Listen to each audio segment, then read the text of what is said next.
বর্ষার মৌসুমে গ্রাম বাংলা যেন নতুন রূপে সেজে ওঠে।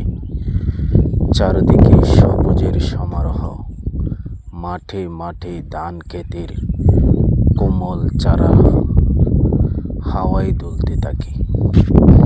গ্রামের পাশ দিয়ে বয়ে চলা কাল, নদী ও বিলগুলো ভরে যায় টলটলে জলে।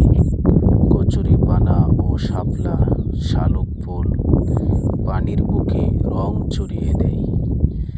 কাঁচা মাটির পথে হালকা কাদার গন্ধে ভরে ওঠে বাতাস, আর দূরে মেঘলা আকাশে বৃষ্টির ঝিরিঝিরি শব্দ মনকে করে সিক্ত।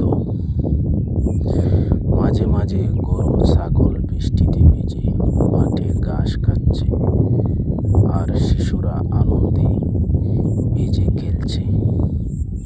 বৃষ্টির জলে বর্ষার এই গ্রামীণ প্রাকৃতিক দৃশ্য যেন এক অনন্ত সৌন্দর্যের চিত্রপট, যা মনে শান্তি ও প্রশান্তি এনে দেয়।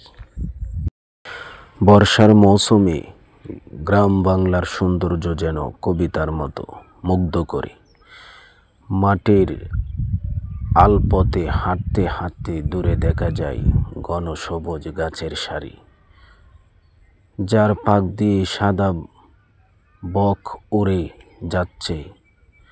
নদীর তীরে দাঁড়ালে শোনা যায় ঢেউয়ের কলকল ধ্বনি। মাঝে মাঝে নৌকায় করে জেলেরা মাছ ধরছে। বৃষ্টির জলে বেজে ওঠা ধান ক্ষেতের চারপাশে ছোট ছোট বাঁশের সেতু, যার উপর দিয়ে গ্রামবাসী ধীরে ধীরে পার হচ্ছে। আকাশে কালো মেঘের বাজের মাঝে মাঝে সূর্যের আলো এসে পানির উপর রূপালি ঝিলিক ফেলেছে। গ্রামের উঠোনে কাঁথা সেলাই করতে বসা দাদি, চুলায় ধোঁয়া উড়িয়ে ভাত রান্না করছে মা। সব মিলিয়ে বর্ষার গ্রামীণ দৃশ্য শুধু চোখে আরাম নয়, মনেও এক গভীর প্রশান্তি এনে দেয়। বর্ষার গ্রাম যেন প্রকৃতি এক অপূর্ব শিল্পকর্ম। ভোরবেলা মাটির গন্ধে ভরা সিদ্ধ বাতাসে পাখিদের কুজন শোনা যায়। মেঘের আড়ালে লুকোচুরি খেলে সূর্যের আলো।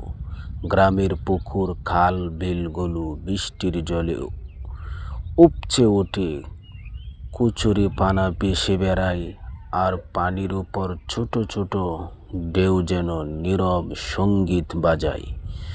দূরের বাসভবনে পাতায় বৃষ্টির ফোঁটা টুপটাপ করে সুর তোলে।